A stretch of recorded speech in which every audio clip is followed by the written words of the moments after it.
Bonjour et bienvenue dans Sa parole en action, un podcast proposé par Un truc à dire. Aujourd'hui, c'est Véronique Chandler qui va témoigner sur l'identité en Christ. Bonjour Véronique. Bonjour. Sois la bienvenue dans Sa parole en action. Avec l'équipe d'Un truc à dire, on est ravis de t'avoir avec nous dans cette émission. Mais avant d'écouter ton témoignage, chez nous la présentation c'est important. Je vais te demander 3 choses. Un verset biblique qui te caractérise, qui correspond à ta personnalité, ton cantique préféré et ton personnage biblique préféré. Véronique, présente-toi. Alors, le verset qui me correspond, je dirais le psaume 119, versets 4 et 5, donc 2 versets en fait, qui dit « Tu as promulgué tes décrets pour qu'on les respecte avec soin, que mes actions soient bien réglées afin que je respecte tes prescriptions. » Pourquoi ce verset ? Parce que c'est un petit peu une motivation et un rappel quotidien pour moi de me dire que ma vie doit avant tout glorifier le Seigneur, l'honorer dans tout ce que je fais, dans tout ce que je dis, que ce soit mes actions, mes pensées, tout ça doit être bien réglé. Et je trouve aussi que de nos jours, on a besoin de se rappeler de ce genre de choses, que le Seigneur a promulgué des décrets pour qu'on les respecte. Ça nous évite d'essayer de, des fois, trouver des excuses ou se trouver des excuses à soi-même en essayant de se dire voilà telle ou telle chose passe alors qu'en fait elles ne sont pas ni validées ou ni recommandées par le Seigneur. Donc voilà, promulguer tes décrets pour qu'on les respecte avec soin, c'est clair, c'est précis et voilà, ça nous rappelle un peu notre responsabilité.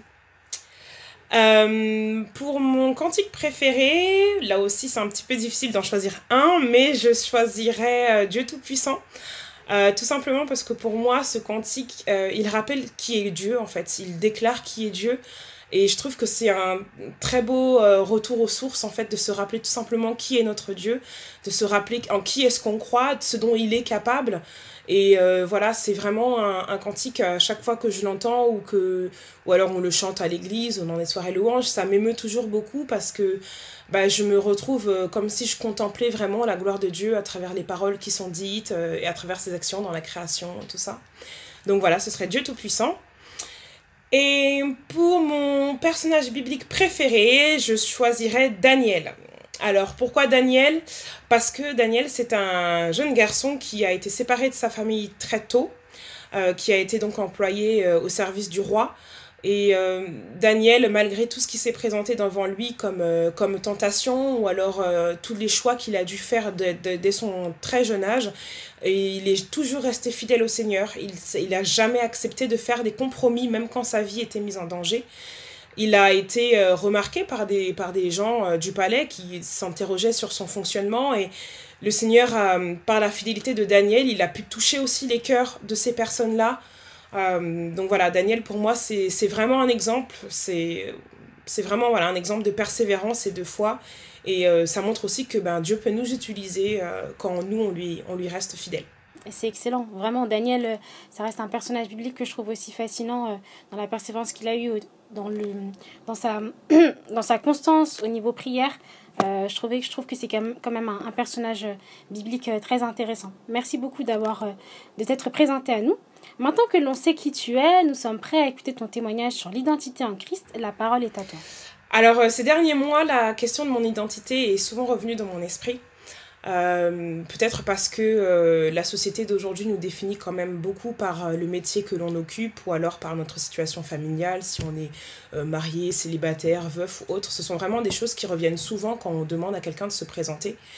Et je pense que le confinement aussi qu'on a vécu a été une période qui m'a semblé idéale pour faire un petit peu le point sur ma vie spirituelle, tout simplement, avec le Seigneur, sur la relation que j'avais avec lui, sur ce qui la fortifie, mais aussi ce qui finalement, des fois, peut-être me fait défaut et m'empêche d'être encore plus proche de lui.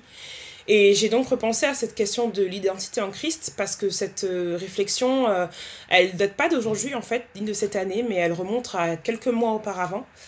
À ce moment-là, donc il y a quelques mois, je sentais que Dieu voulait me faire comprendre quelque chose. Je pense qu'on a tous vécu un moment dans notre vie où on sait que le Seigneur veut nous dire quelque chose. Et soit on sait clairement ce que c'est, mais on attend soi-disant des signes ou que ce soit clair ou quelque chose comme ça. Ou alors on ne sait pas ce que c'est, mais on sent qu'il veut communiquer avec nous à travers ses serviteurs ou à travers des cantiques, des versets ou autre chose. Et moi, à ce moment-là, dans ma vie, c'était exactement ça. Je sentais qu'il voulait me dire quelque chose, mais je ne savais pas trop quoi. Et donc à ce moment-là, ben, c'est là que vraiment a un petit peu surgi cette question de l'identité. Je savais que j'avais des choses à changer et je savais que pour ça, il fallait que je laisse Dieu le faire en moi. Mais je voulais vraiment pouvoir mettre le point ou le doigt plutôt sur ce qui n'allait pas, en fait. Ce que je devais travailler avec lui, pas toute seule, parce que moi-même, c'était pas possible, juste pas possible. Et donc, en fait, un dimanche matin, il a utilisé son serviteur pour me transmettre une parole, on va dire. Et en fait, dans ce message, on nous a rappelé que la personne à laquelle nous devions nous identifier, la personne qui devait nous définir, c'était Christ. Et que c'était en Christ que demeurait notre vraie et notre première identité. Il a dit une phrase, en fait, qui est restée dans mon cœur, dans ma tête, depuis tout ce temps. Il a dit que rien ne doit être plus important que mon désir de ressembler à Christ. Et en fait, en entendant ça, ça m'a vraiment fait me remettre en question parce que je savais très bien à ce moment-là que c'était pas forcément... c'était un désir dans ma vie, c'est vrai, mais c'était pas forcément le désir le plus important pour moi. C'était pas la chose à laquelle la chose voilà, que j'espérais, pour laquelle je travaillais, je faisais des efforts et tout ça. Probablement que oui, mais c'était pas la priorité en tout cas c'était pas mon désir principal. Et cette parole, elle a été très claire, peut-être même un peu trop, ce genre de parole qu'on entend et on ne peut pas oublier, et on ne peut pas faire genre qu'on n'a pas compris. Et du coup, à partir de ce jour-là, j'ai vraiment prié le Seigneur parce que, comme je disais tout à l'heure, j'étais consciente que la transformation ne pouvait pas venir de moi et que j'avais vraiment besoin que lui m'aide, qu'il m'aide dans ce cheminement-là et que je puisse compter sur lui aussi pour changer ce qui devait être changé. Et j'ai fait un petit peu une pause, en fait. Dans ma vie, j'ai essayé de faire le point, encore une fois, à ce moment-là. Et j'ai essayé aussi de voir quels sont les désirs qui, finalement, prenaient peut-être la première place dans ma vie. Quelles sont les choses qui étaient devenues plus importantes pour moi que mon désir de ressembler au Seigneur. Plus importantes pour moi que mon identité en Christ. Et je me suis rendu compte que même si ces choses pouvaient paraître légitimes pour beaucoup, et pour moi c'était le cas aussi, en aucun cas ça devait faire qu'elles devaient être plus importantes dans ma vie. Et donc je devais changer pas mal de choses. Et donc ce message m'a rappelé que l'objectif de ma vie c'était d'être une personne qui reflète le Seigneur dans tout ce qu'elle fait. Et que ma vie puisse être aussi un témoignage d'amour pour les personnes qui m'entourent, comme si je redistribuais directement l'amour que je recevais de lui. Et que quelles que soient les conditions dans lesquelles cela se fera, et c'est Dieu qui décidera et ce n'est pas moi. Et je me suis souvenue qu'avant d'être de ce que la société et ce que le monde dit de moi, je suis celle que Dieu dit que je suis finalement. Et justement à ce moment-là je m'en suis interrogée, je me dis voilà, mais au jour d'aujourd'hui qu'est-ce que Dieu dit, qui Dieu dit que je suis? Et c'était un bon exercice parce que ça m'a aidé à retourner à l'essentiel, on va dire. J'ai ressenti vraiment le besoin de me retourner vers Dieu parce que c'est lui qui avait la réponse à cette question. Et pendant ce temps-là, il m'a rappelé énormément de choses, que c'est le regard que lui pose sur moi qui compte, notamment, et pas le regard que moi j'ai sur ma propre vie, parce que finalement, le regard qu'on a sur notre propre vie, il est un peu biaisé par nos sentiments, par nos désirs personnels, par les choses qu'on veut faire dans nos vies. Alors peut-être qu'on va se sentir inaccompli d'un côté, alors qu'en fait, aux yeux du Seigneur, c'est déjà très bien. Ou inversement, probablement aussi, des fois, ça peut être le cas inverse. Et donc, le fait de me dire que c'est son regard à lui qui compte et pas le mien, ça a changé beaucoup de choses dans ma vision de voir les choses. Que mon regard à moi, il est imparfait parce qu'il est, comme je disais, forcément influencé, alors que le sien à lui, il est juste. Et il m'a montré aussi que d'être défini par mon métier, par mes liens familiaux, mes origines, ma culture, tout ça c'est vrai, ce sont des choses qui font partie de moi, mais c'est pas du tout ma première identité. Et que ma première identité, c'était d'être son enfant. Ma première identité, c'était d'être son enfant. Et du coup, ça m'a permis de reprendre conscience de qui je suis à ses yeux, mais aussi de toutes les responsabilités que cette identité implique. D'avoir un bon témoignage, partager sa parole, le servir, faire preuve d'amour avec les autres, l'aimer lui en premier, en tout temps, rechercher sa voie. Et au lieu donc d'attendre de devenir telle ou telle personne plus tard, d'espérer une nouvelle facette de mon identité terrestre, entre guillemets, j'avais déjà beaucoup à faire déjà avec celle que Christ m'avait donnée.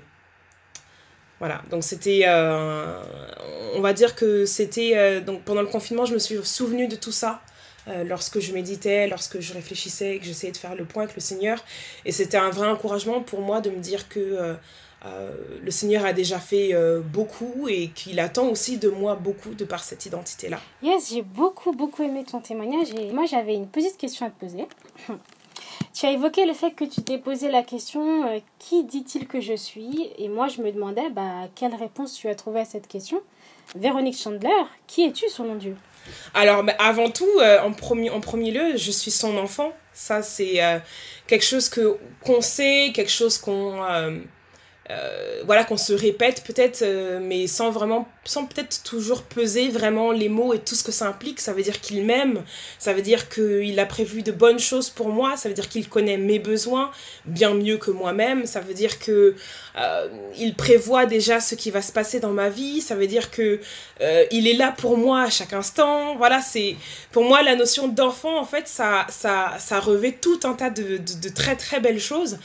Ça veut pas dire que tout ira bien tout le temps dans notre vie, c'est pas ça, mais ça veut dire qu'en tout cas, lui sera constamment là et que c'est un appui sur lequel je peux toujours compter. Et ça, c'est juste incroyable. Et finalement, ça veut aussi dire que lui, si je fais un petit peu le parallèle avec la relation d'un enfant et de ses parents, ça veut aussi dire que lui a le recul sur ma vie que moi, je n'ai pas. Des fois on dit aux enfants voilà, ne fais pas ça, ne fais pas ci, et ils comprennent pas forcément pourquoi, ils sont frustrés, ils s'interrogent et tout ça, mais on doit avoir confiance en nos parents et se dire que voilà, ils savent mieux, ils savent ce qui est nécessaire, ce qui est bon pour nous, et moi j'ai vraiment cette confiance en Dieu de me dire que même si voilà, des choses que je comprends peut-être pas forcément toujours dans ma vie, il y a peut-être des détours qui sont pris que je comprends pas forcément, mais lui il sait quoi, lui il sait toutes choses, et ça, c'est, voilà, en tant qu'enfant, c'est aussi ça, c'est faire confiance à son père, tout simplement. Yes. Du coup, pour illustrer ce que tu as partagé avec nous, tu as choisi un verset qui se trouve en Éphésiens au verset 10. Alors ce verset, il va venir embellir le témoignage que tu viens de nous partager pour nous édifier sur la thématique de l'identité en Christ. Alors je vais le lire dans la version second 21, et puis je vais apporter le contexte qui est autour de ce verset. En réalité, c'est lui qui nous a fait. Nous avons été créés en Jésus-Christ pour des œuvres bonnes que Dieu a préparées d'avance afin que nous les pratiquions. Ce verset se trouve dans la lettre aux Éphésiens. Elle a été écrite par l'apôtre Paul afin de fortifier les chrétiens d'Éphèse dans leur foi en expliquant la nature et le but de l'Église, corps de Christ. C'est une lettre riche en enseignements et en passages édifiants. Ok, Véronique, ma question est simple. Quel lien y a-t-il entre ton témoignage et ce passage biblique que tu as choisi? Déjà, dès le début, en fait, c'est notre identité en Christ qui est clairement réaffirmée ici.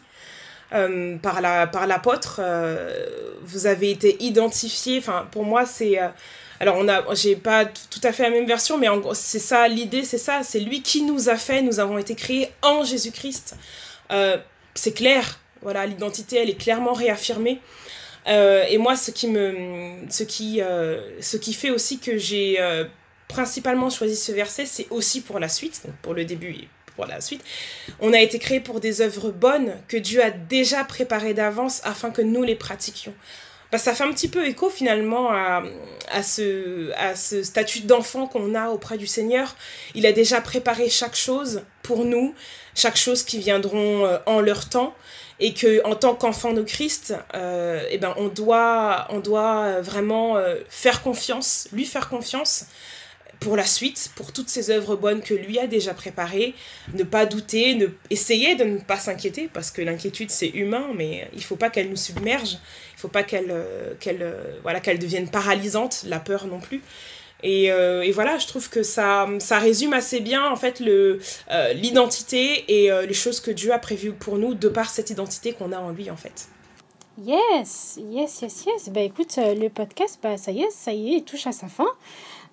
Est-ce que tu as un dernier petit truc à dire? C'est la petite vanne qu'on fait à chaque fois à la fin du podcast. Est-ce que tu as un dernier truc à partager avec nous?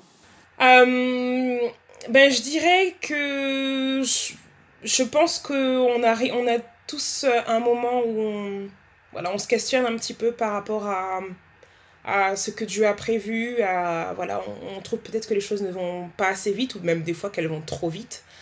Moi, ça a été mon cas, c'est toujours mon cas. Ce questionnement-là, il est toujours là. Des fois, je me dis, voilà, je cherche à comprendre des choses alors que, clairement, la confiance en Dieu, la confiance que je place en Dieu vient gommer un petit peu tout ça, vient effacer un petit peu tout ça, ou en tout cas fortement diminuer cette inquiétude-là. Alors un petit encouragement à se recentrer sur le Seigneur, dans le sens où, voilà, si notre identité, elle est en lui, il sait ce qu'il y a de bien pour nous, il sait ce qui est bon, il sait ce qui est bon à quel moment, et ça, on a du mal à l'accepter des fois, je pense. Donc tout simplement, revenir à la source quand il y a trop de questions dans nos têtes ou quand les choses nous paraissent un petit peu hors de contrôle. Yes! C'est sur ces belles paroles que nous nous quittons. Soyez bénis, à la prochaine et surtout, on n'oublie pas de mettre sa parole en action. Salut Véronique! Salut!